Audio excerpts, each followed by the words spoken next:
What's going on, guys? Adam here at FM Immortal, where we normally bring you tips and takes videos on all things Football Manager. But today we've got a special episode where we're going to be talking about ideas that we have to improve Fantasy Premier League, aka FPL. Now, for those that play FPL, we are around about 2 weeks away from the new game going live, and we've been promised or teased that the new system is going to come into play, and there's going to be new features and new chips involved this year. Now, whether or not any of the ideas in this video are going to feature, I've got no clue whatsoever, and I do need to caveat that number one, I am rubbish at Fantasy Premier League, and that's probably why I've got so many ideas as to how to improve it. And number two, if you are just to hear Football Manager ideas, towards the end of the video we're going to be talking about how we think fantasy football can play a more prominent part in the game. But we're going to get into 5 ideas as to how FPL can be improved.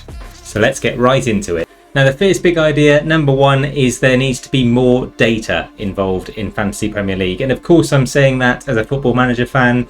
The whole game is built around analysis and statistics. And I think that there needs to be an enhancement to your own performance and the analysis that goes behind you versus yourself in Fantasy Premier League. So I think you should have year-on-year performance change.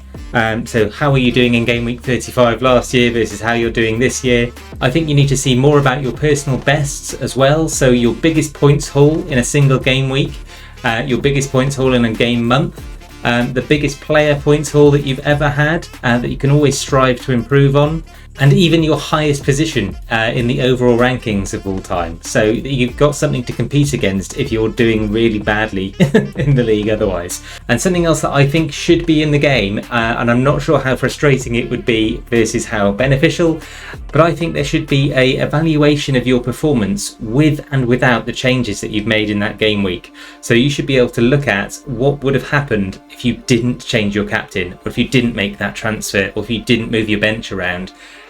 So that you can see if you made the right decisions or the wrong decisions, but very quickly, without having to do all the maths yourself.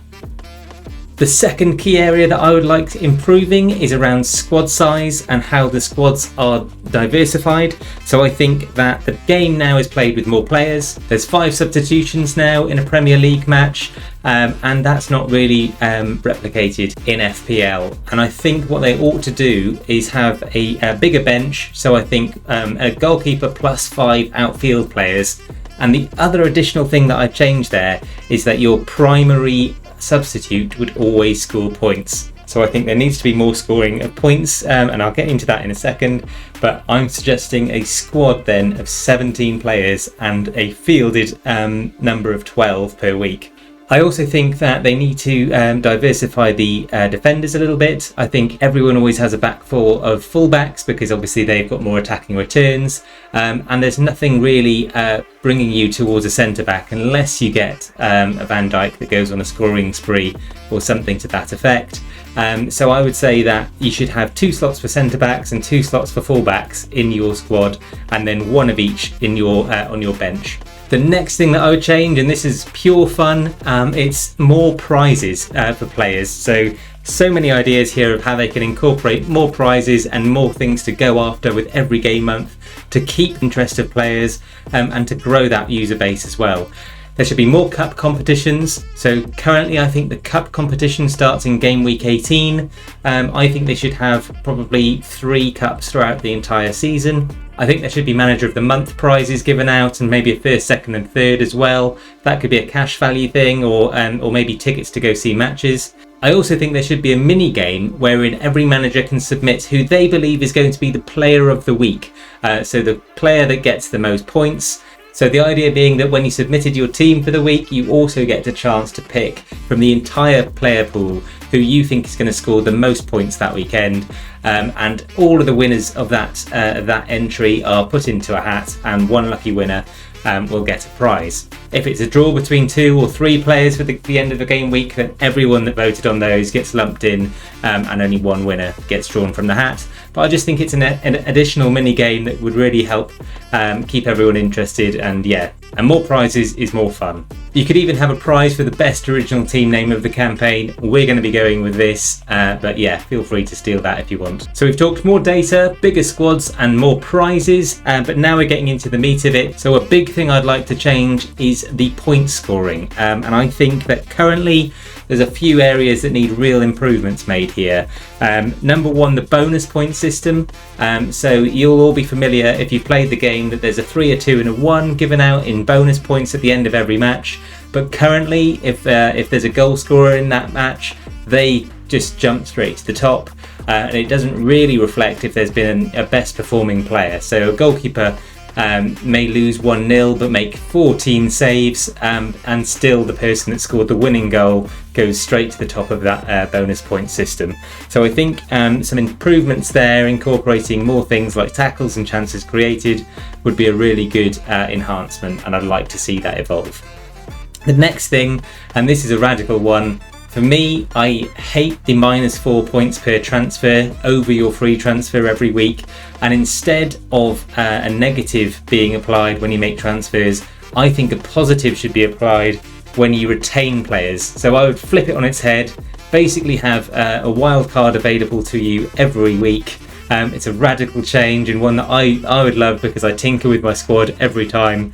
But essentially, I would propose that for any player that you had in your squad last week, you get +1 or +2 points as a retention bonus, as opposed to everyone that you've swapped out past the free transfers that you have, you currently get -4 points. So I'd flip that whole thing on its head and have retention as reward instead of penalties for extra transfers.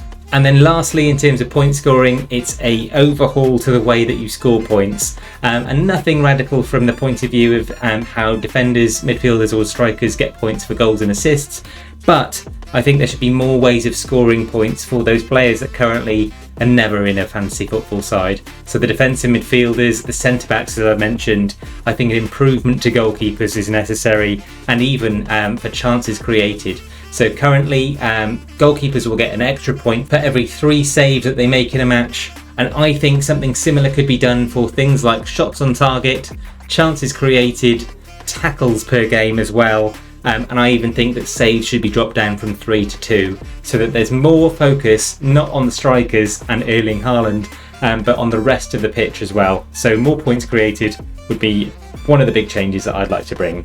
But the really big idea, and one that I think Fantasy Premier League need to get on for next year, they're probably not going to incorporate it at all this year. I'd be very happily surprised if they do, but it's pure customizable private leagues. So currently in Fantasy Premier League, of course, you can create your custom private league, but you can only do things like, do you want to do head-to-head or traditional?